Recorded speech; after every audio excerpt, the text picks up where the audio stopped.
Greetings, my name is Owen Ryder, and I am the author of the Christian book, The Hourglass by Owen Ryder.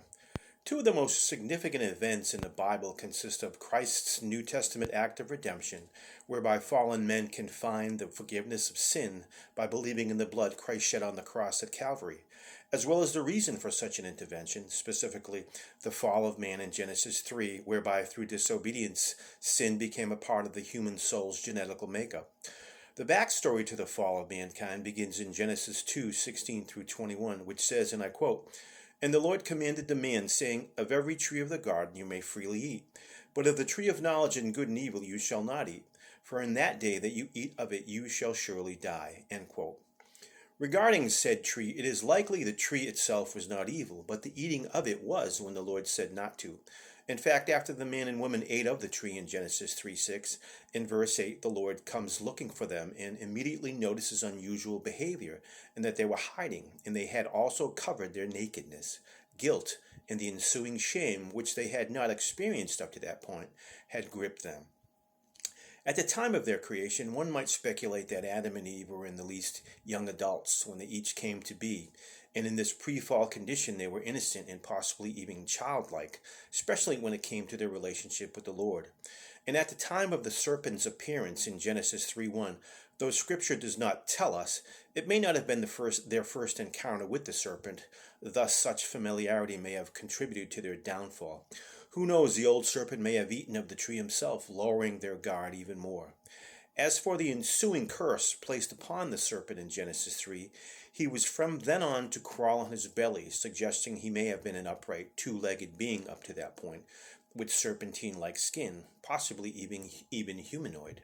And whether this was Lucifer himself, the leader of the fallen angels banned from God's presence, is less important than the fact that somehow this rebel from heaven had learned to clothe themselves in earth-like flesh and consequently wreak havoc upon creation.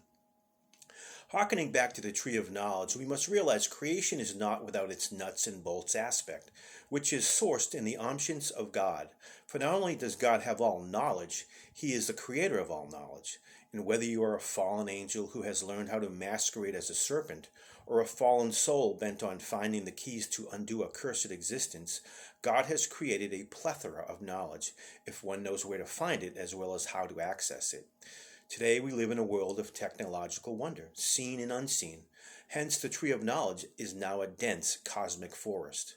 And as for the modern gatekeepers of the today unrecognizable tree of knowledge, we have to a great extent become their prisoners, as laboratory inventions have replaced natural solutions, especially in the area of modern medicine. And though the medical industry is good at prescribing answers to ailments, it is short on the cures that oftentimes natural solutions can prevent and even eradicate. So whereas modern medicine can often successfully address symptoms on the front end of a medical problem, the toxicity of ingesting lab-created solutions thus become the unnatural long-term problem that can make overly medicated individuals become even zombie-like. AI, or artificial intelligence, seems to be the latest of what the tree of knowledge can spawn. At the time of this video, not more than a month previous, an incident in Florida drew an enormous police response to a mall in Miami, where it seems gang-like activity was reported. Later on, the internet reported 10 or 12-foot aliens, the evidence of which was scant at best, leading one to the conclusion A1-type technology was afoot. Harkening back to the title of our video, Strong Delusion, it is from 2 Thessalonians 2:7 through 12, whereby the Apostle Paul gives possibly the strongest warning regarding the old serpent and his end-time ability to fool the masses.